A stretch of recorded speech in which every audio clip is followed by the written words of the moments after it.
American intelligence officials say they captured the Afghan Taliban's most senior military commander in a raid in the Pakistani city of Karachi. The Taliban, however, flatly deny that claim. And we're going to get some more on that. He is the man reputed to be the top military commander for the Taliban. Well, let's go over to Kandahar now in Afghanistan, because our security correspondent Frank Gardner is there. Frank, if the Americans are correct, how big a fish have they got here? Well, if it is the man they say it is, Mullah Abdul Ghani Baradar, then he's very important indeed. This would be the most significant capture of a Taliban official since the 9/11 attacks of 2001. He is the number 2 to Mullah Omar, and he's the military commander of the Taliban, responsible for their long-term strategy throughout this whole region that I'm speaking to you from in southern Afghanistan.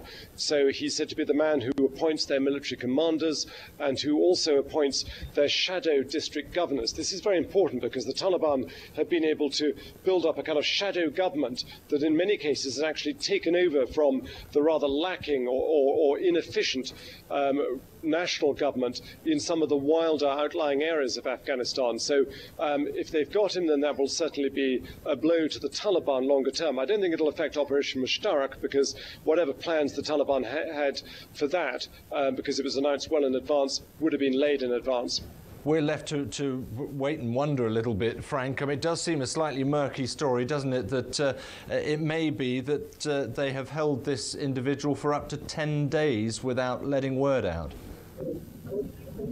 Yes, I think it's fair to assume that Western intelligence officials in this whole region, in Pakistan and Afghanistan and possibly India as well, would have known them pretty early on when this guy was taken. The New York Times got hold of the story and then sat on it for a little bit and then released it. He's currently being interrogated by both Pakistani and US officials in Pakistan to try and get as much information and try and identify where Mullah Omar and possibly Osama bin Laden might be hiding.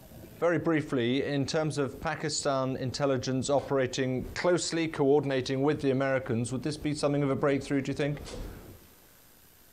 It certainly would. I mean, they've cooperated in the past. A number of al-Qaeda leaders have been lifted by both countries working together. But there has recently been a big suspicion that Pakistan is not pulling its weight on this, because there's a feeling that some people in Pakistani intelligence actually want to keep the door open to the Taliban as their chip in the pan, as it were, for the day the Americans leave Afghanistan.